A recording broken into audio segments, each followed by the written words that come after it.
আসসালামু আলাইকুম রহমতুল্লাহি ওয়া বারাকাতুহু। সুপ্রিয় দর্শক শ্রোতা ভাই বন্ধুগণ, আমরা পরিবারের জন্য কেনা খরচ করি। আমরা ছোট থেকে বড় সর্ব অবস্থায় যে কোনো শ্রেণী পেশার মানুষ আমরা পরিবারের জন্য খরচ করে থাকি, যার যার এবিলিটি অনুপাতে, যার যার সামর্থ্য অনুপাতে।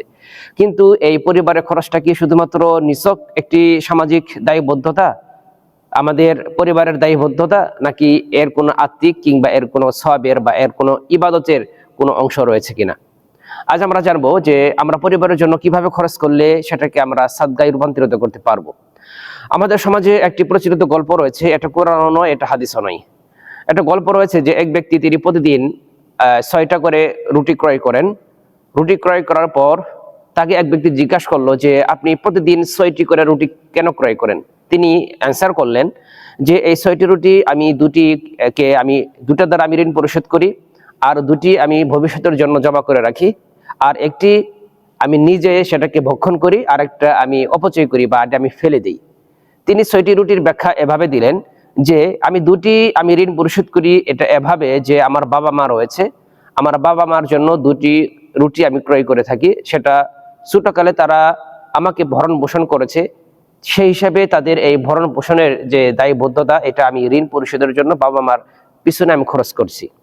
আর দ্বিতীয়টি হচ্ছে আমার ছেলেমেয়ের জন্য 2টি রুটি আমি খরচ করছি এজন্য যে তারা ভবিষ্যতে যখন আমি বৃদ্ধ হব, যখন আমি মৃত্যু শয্যায় পতিত হব, তখন তারা আমার জন্য খরচ করবে, এটা আমি অ্যাডভান্স ভাবে তাদের পিছনে আমি এটা খরচ করে যাচ্ছি। আর তৃতীয়টি হচ্ছে সেটা আমি নিজে ভক্ষণ করার জন্য। আর একটা রুটি থাকে, সেটা হচ্ছে আমার স্ত্রীর জন্য, যে স্ত্রীকে পিছনে যেটা আমি খরচ করছি সেটা নষ্ট, অপচয় হয়ে যাচ্ছে।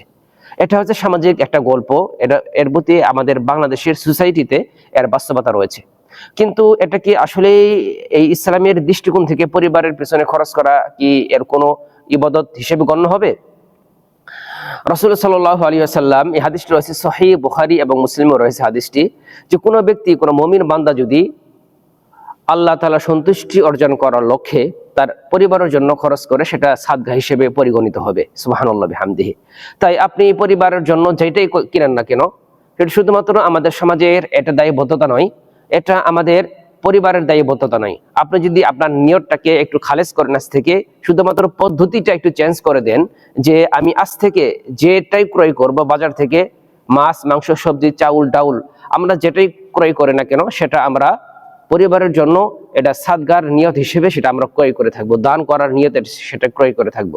সেটা হতে পারে আপনার পরিবার, বাবা মার ওষুধ হতে পারে, সেটা আপনার ভাই বোনের কোনো লেখাপড়া খরচ হতে পারে, সেটা আপনার ছেলে মেয়ের 5 টাকার দামের একটা কলমও হতে পারে, সেটা যে কোনো পরিসংখ্যানই হোক না কেন, সেটা যদি আপনি একটা নিয়তটা পরিবর্তন করেন, সেটা আজ থেকে, এই মুহূর্ত থেকে আপনি যত দিন বেঁচে রয়েছেন পৃথিবীতে, আপনার এই খরচগুলা শুধুমাত্র এটা সামাজিক দায়বদ্ধতা হবে না, এটা আমরা ফ্যামিলির দায়বদ্ধতা থাকবে না, এটা আপনার আল্লাহ তাআলা সন্তুষ্টি অর্জন করার লক্ষ্যে যদি এটা হয়ে থাকে, তাহলে এটা আপনার ইবাদতে অন্তর্ভুক্ত হয়ে যাবে এবং প্রত্যেকটা অর্থই আপনার সাদগা হিসেবে পরিগণিত হবে। তাই আসুন আমাদের মনকে পরিবর্তন করি, আমাদের চিন্তা চেতনাকে পরিবর্তন করি, আমাদের নিয়তটাকে পরিবর্তন করি, তাহলে আমাদের সংসারের পেছনে, আমাদের স্ত্রী, বাবা মা, ভাই বোনের পিছনে আমাদের খরচ করতেও ভালো লাগবে এবং আল্লাহ তাআলা সন্তুষ্টি অর্জন করার লক্ষ্য আমরা এটা করতে পারবো, এটা ইবাদতের অন্তর্ভুক্ত হবে।